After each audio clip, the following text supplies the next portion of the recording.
continue Bloodborne.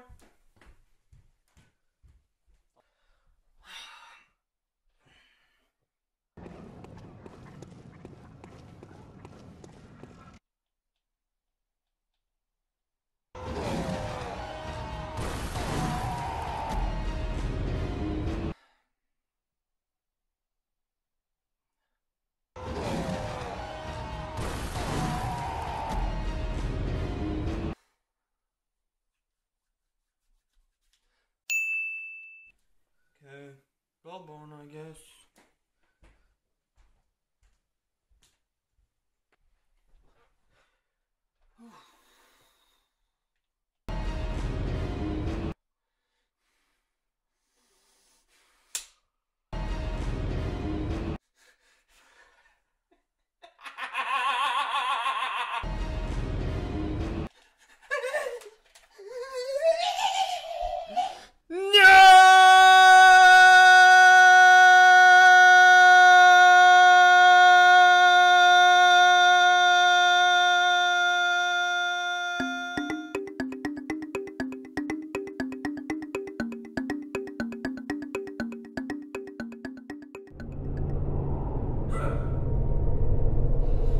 Well, you've come to the right place.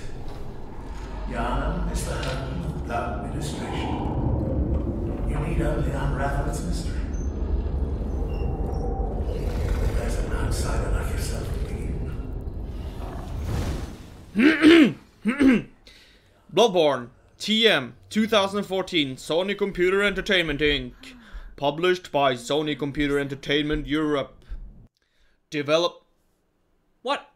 This is what I usually do. I read from the back of the cover to tell you something about the game, but not reveal too much. But on this game, it says nothing at all. It's completely blank. So yeah, I guess I can't do that. Fuck it. We'll do it live. So yeah, anyway, Bloodborne is the newest addition to the PlayStation exclusive family, and boy, what a good one. Bloodborne is the latest game from the developer From Software, which has earlier released titles such as Demon Souls, Dark Souls, and Armored Core. This game is much more similar to the first two than the last one. But let's dip into the story aspect of Bloodborne. So you are a hunter slaying beasts, and according to one of the early characters you meet in the game, you shouldn't question why too much, just do it. Because it's good for ya! But it's kinda obvious that in this game, like any other game developed by From Software, that the story is deep if you can find a way to get into it. So the story evolves around dreams and nightmares, and you start to question which world is in fact reality and which is not. And Bloodborne has a unique setting which is apparently set in the 1700s. The game is far more mysterious and dark than both Dark Souls and Demon Souls. You will encounter some of the weirdest creations you have ever seen and visit some truly dark places. But that's really one of the strong points of Bloodborne. The fact that there is so much that doesn't feel familiar. In any other game, if you see a dragon, you instantly know where to place the creature. Okay, this is clearly a dragon. But in Bloodborne, you meet so many creatures you don't even know what to call. And I really like that.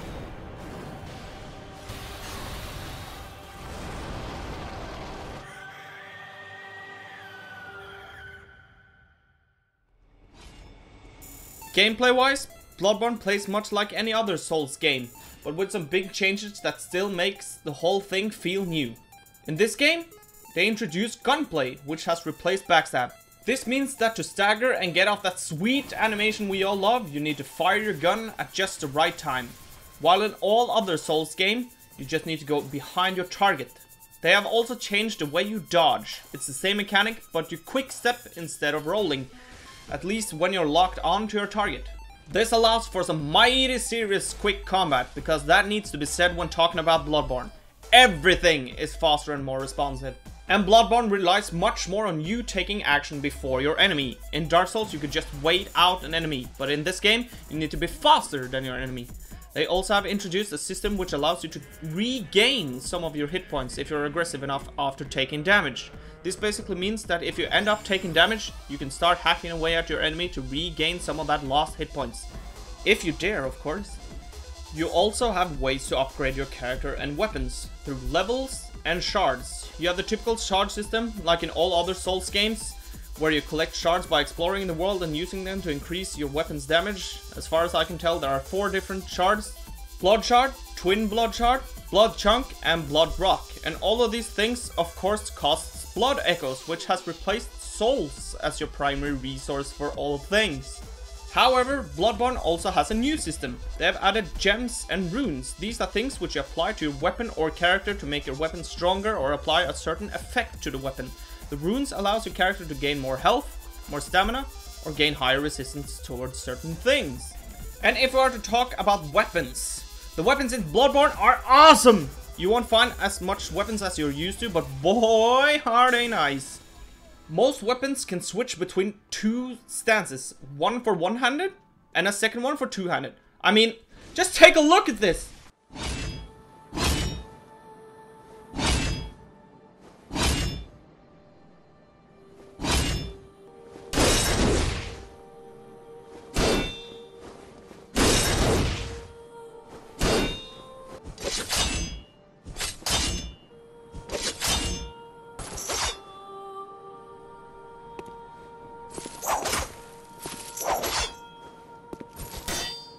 You also have lamps in Bloodborne, which has replaced bonfires. This allows you to revisit a place once you have activated a lamp, or respawn there if you die. This game, like all the others, is brutal when it comes to dying. If you die, you respawn at the last checkpoint without all your blood echoes, and all of the enemies have respawned. You need to make it back to the location of your death to regain all your blood echoes. But as a twist in this game, the enemy that killed you can in fact pick up your blood echoes, which means that you need to kill that enemy to regain your echoes. This is a new thing to Bloodborne. And of course, like always, dying another time before reaching the location of your previous death results in all the echoes being gone forever. When it comes to healing items, you are allowed to have 20 on you at a time, but unlike Dark Souls, they disappear when you use them. In Dark Souls, all you needed to do was sit down next to a bonfire and they would replenish, but not in this game. So if you're greedy with how you heal yourself, you will need to farm these healing items over and over again.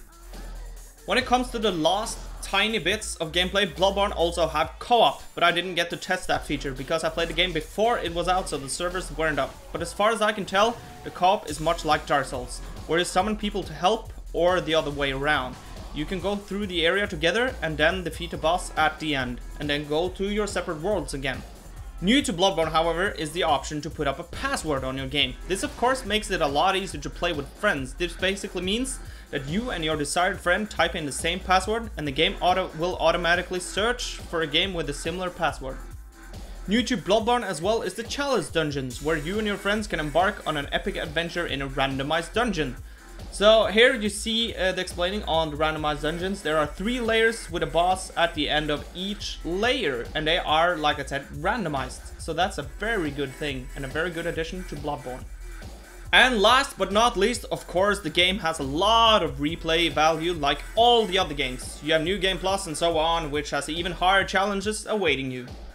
So now, if we are to move on to graphics and soundtrack, the game looks good with some nice attention to detail, like the blood that keeps getting on your clothes or the amount of mud on your clothes as you venture through a muddy area. The game also has some cool effects, but not without its flaws, but more on that later. The soundtrack and sound design is good, but I feel like the soundtrack is a tiny step down from the previous Souls game. It just doesn't feel as unique as the previous ones. The sound design, however, is a step up. Now you can hear the awfulness going on around you without always seeing what's happening. I really like this because it adds a bit of mystery to the game, which is so mysterious already.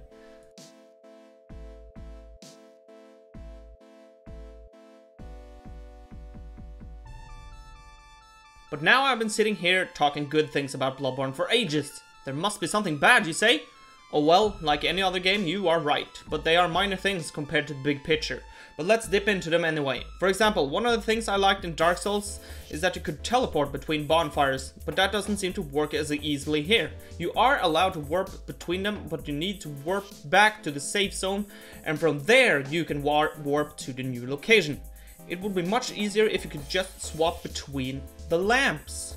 That way you didn't have to make a pit stop back at the base. And I would like the comparing of items to be easier. If you have one set of armor equipped and you will maybe like to buy a new one, you can't see the stats auto comparing. Oh no, you need to do it like this.